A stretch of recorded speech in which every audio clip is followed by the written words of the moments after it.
Hello, everyone, and happy Wednesday. Welcome. Thank you for joining me. Today, I'm going to demystify Bitcoin a little bit for you all because I know that a lot of people they want to get into Bitcoin, but it can feel a little bit scary or it can feel a little bit complicated. So if that is you, you are in the right place because today my aim is to help you to understand Bitcoin a little bit more. I'm also going to show you a way that you can get in on it and why you want to get in on it, more importantly. But I'll show you how you can get in on it without risking a lot of money and without having to keep putting your hand in your pocket. All right, so let's get into it.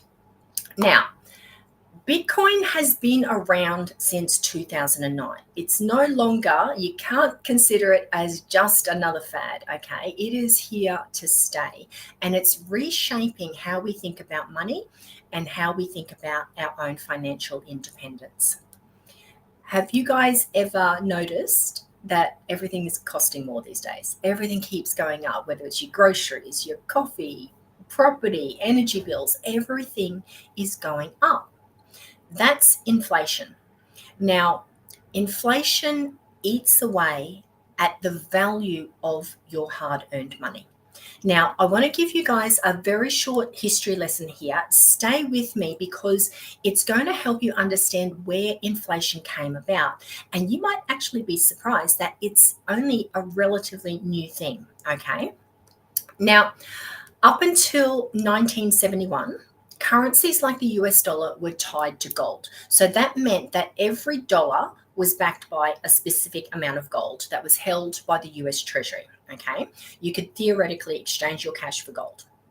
Now, what this did was it limited the amount of money that the government was allowed to print. All right, so because there is a finite amount of gold, it meant that there was only a finite amount of money, and that helped keep the currency stable. In 1971, so not that long ago, President Nixon changed all of that. He wanted to stop foreign countries from trading their currency for the US gold. He didn't want their gold reserves to be depleted, okay? So scrap that whole having the dollar tied to gold, all right? So that is when the fiat currency came to be. The fiat currency is the current system that we have with our money, okay? The current banking system. So the dollar wasn't tied to gold anymore. Instead, its value was based solely on the trust in the government and in the economy. All right. So what that means is that the government could print as much money as it needed. And over time, this is what has led to inflation.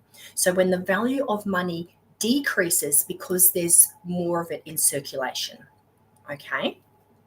So for example, something that cost $1 in 1971, it might cost, I don't know, $7 today. I remember back in primary school, you could buy a pie at the tuck shop for 80 cents. Right? Now pies cost anywhere from, I think, about $5.50 upwards. If you go and get one of the really nice gourmet ones, you're paying maybe $8-10. If you go to the footy, they have taken a 4 and 20 pie, which is not gourmet. However, they've whacked a gourmet sticker on it and they charge $12 for a pie. That's just ridiculous. But the point is, our money today doesn't stretch as far as it used to. And it's not because things are worth more, it's because the dollar has lost value. And on top of that, we've got wages rarely keeping up with inflation. So what that means is that people are affording less with the same amount of money. I mean, you just have to look at property. How on earth is this current generation ever going to get out of your house and get their own house, right? It's really hard to be able to get into property. Now, what does this have to do with Bitcoin, Helen? Thank you for asking. So Bitcoin operates more like gold than it does cash, okay? It is a fixed supply, all right? So there is a finite amount of Bitcoin that is ever going to be able to be in circulation, just like there's a finite amount of gold. So Bitcoin's supply is fixed at 21 million coins. All right. So what that means is that it can't be inflated by governments or central banks. Now, as the demand for Bitcoin grows, its value increases. And that's just like any popular item that has a limited supply. All right. That's supply demand. It's the scarcity of it that pushes up the value of it. Okay. So if you have a look at the journey of Bitcoin, even just from the beginning of 2017, Bitcoin was $903 per coin. All right. Today, it's floating at the time of this recording, it's floating around that 95,000, that's US dollars, $95,000 per coin. Nuts. That is crazy growth. And yeah, there's volatility, but you can't deny that the value has continued to increase over time. And that is a huge, huge increase over a short amount of time. Now, if you look at the Australian dollar versus the US dollar over that same period, January 2017, the Australian dollar was around the 71 cent mark. Today, it's around 61 cents. Okay, it's gone down in value. And this is why people are moving towards Bitcoin. You know, it's a way that they can hedge against the declining value of traditional money. And as more people and more businesses and more institutions start using Bitcoin, its value and its credibility is going to continue to grow. And that is also going to create demand. So already around the world, there are countries, corporations, and institutional investors who are embracing Bitcoin. All right, they're making it part of their future financial system. Excuse me. So, for example, El Salvador, it was the first country to make Bitcoin legal tender. So, what that means is that in El Salvador, you can buy everyday things. You can go buy your groceries, your coffee, whatever you want, and you have the option of either paying it in Bitcoin or paying in US dollar, which is their currency that they use there. Now, they did that for a few reasons. Okay, 20% of the country's GDP, so that's the country's total income, it comes from money that is sent back home to their people who are actually working overseas. Okay, now when they send that money back into El Salvador, there are transaction fees that are attached to that, and they can be up to 10% or more. So the people who they're sending the money to, they're getting a lot less than what they should. Now, Bitcoin means that they not only get the money instantly, it's at a fraction of the cost, okay? And you guys may not know this, but there is a significant portion of El Salvador's population that doesn't have access to traditional banking. And that's actually more common than you think in other countries as well. So Bitcoin provides an easy way for them to access the banking system. All they need is a smartphone, okay? And one other thing that happened, because they have the option of either using, US dollars or Bitcoin to pay for things, all of the people who are already into Bitcoin, they flooded El Salvador. It boosted their tourism. And it also boosted their foreign investment. So it was a huge win for that country. And there's other countries who are also looking to go down that path, especially the ones that are already experiencing hyperinflation and their local currency is losing value. All right. Big corporations like Tesla have bought Bitcoin. There are financial institutions like Fidelity. They're a big investment brokerage. PayPal. They're letting their clients buy, sell, and hold Bitcoin. Visa and MasterCard are getting in on it. You can actually already buy a Visa card that works in Bitcoin, okay? So the world is waking up to the potential of Bitcoin, and as demand grows, its value is going to continue to increase over time. So when you own Bitcoin, you're not just keeping up with the times, you're positioning yourself ahead of the curve. It's kind of like getting in on the internet in the early days. All right. And another good reason for Bitcoin is you can reclaim control over your money. All right. Right now, banks and governments, they hold the keys to your funds. Yeah. Have you ever had a transaction blocked? Or worse, have you ever been locked out of your account? Have you ever had fees eat into your balance? Yeah. Bitcoin is different because it's decentralized. It means that you are in control of your money. There is no middleman. You don't have to ask permission to access your own money. You don't have to ask permission to send it to whoever you want or wherever you want. And you also don't have to beg and plead to borrow money. You have the control over your money and what you want to do with it. Now, it's easy to get into it, okay? Bitcoin is not just for tech experts or the super rich. It's for everyday people like you and me. There are simple, affordable, low-risk ways that you can get started, and I'm going to show you how. The traditional way, though, for you to buy Bitcoin is to exchange it for money. Now, you may or may not know that you don't have to buy a full Bitcoin. So if you don't have, 95,000 laying around, it's okay. You can buy a fraction of a Bitcoin because Bitcoin has, it's divisible into smaller units called Satoshis. Now, that is named after Bitcoin's creator, Satoshi Nakamoto, all right? So one Bitcoin equals 100 million Satoshis, just like $1 is 100 cents, okay? What that means is that anyone can buy Bitcoin, no matter what their budget is. And to increase the amount of Bitcoin you own, you simply buy more. Okay, that's common sense, right? But here's the exciting bit. What if you could increase your Bitcoin stores without having to constantly put your hand in your pocket? Because at the end of the day, it's the quantity of Bitcoin that you want. You want a lot of Bitcoin, all right? So if you loved apples, the smart way to make sure that you always have a good supply of big, juicy apples whenever you want it is to go plant an apple tree in your backyard, right? You don't have to keep running down to the store. You don't have to keep putting your hand in your pocket when you want another apple. You just go grab one off the tree. Now, what if instead of apples, that tree grew Bitcoin? Instead of spending your money to buy more Bitcoin, your tree is taking care of it. It's growing a little bit of Bitcoin every single day. Sound good? Good. All right. So this is where an amazing little piece of technology called a bit booster comes in. Let me show you what that looks like very quickly. All right. That's it. This little device called a bit booster. It's about yay big with a USB attachment on the end there. Now,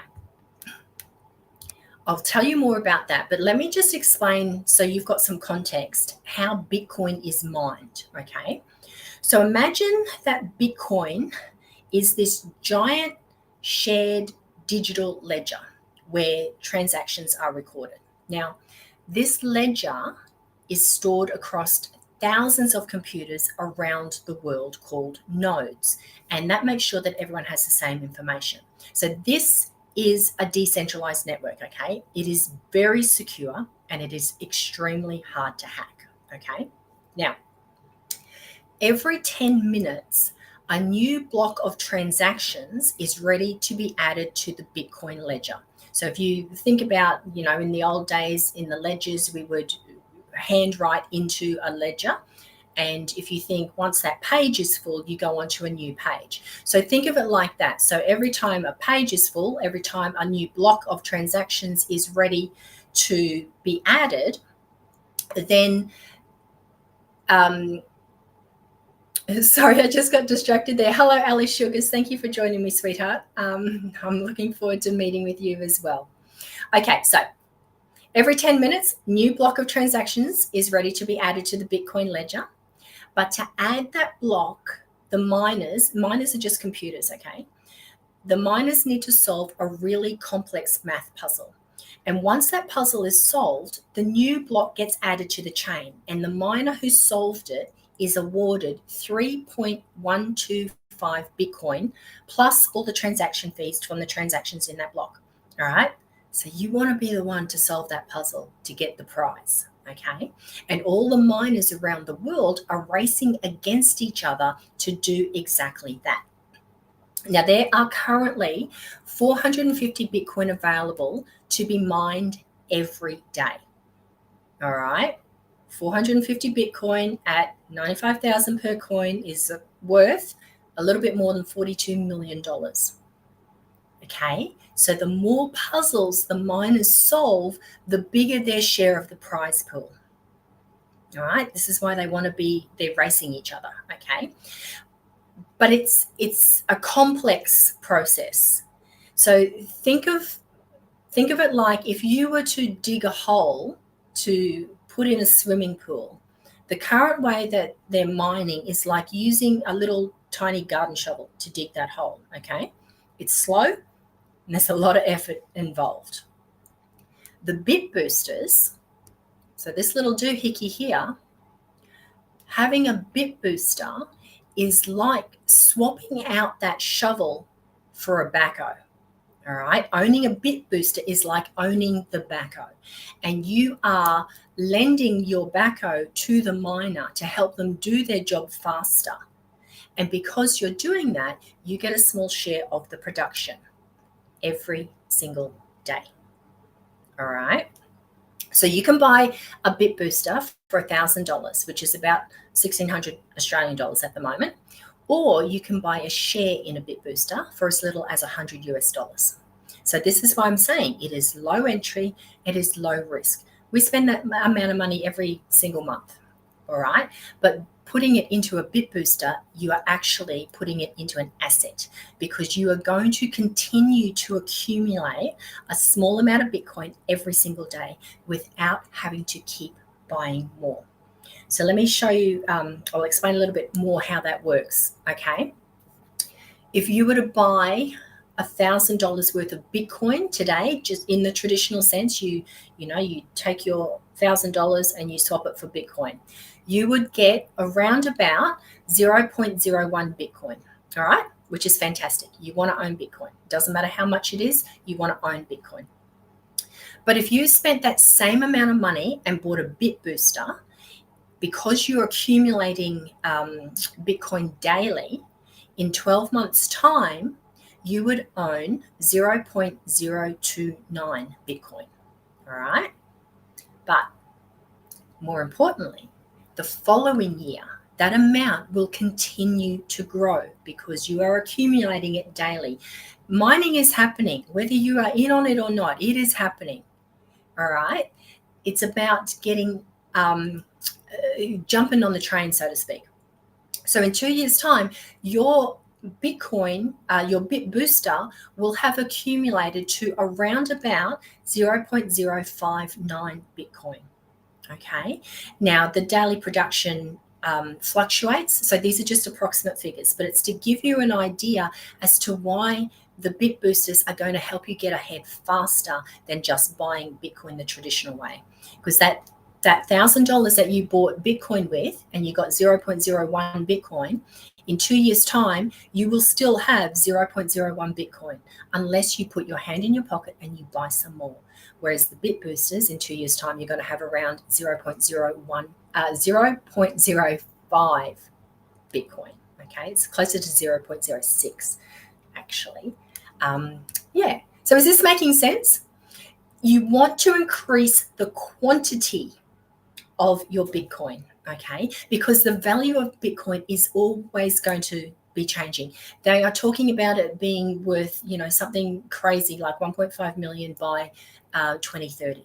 Okay, so the more you have in quantity, then obviously the more you're going to have in dollar values. So this is the advantage of owning that bit booster. You are building an asset that has the potential to grow in value over time.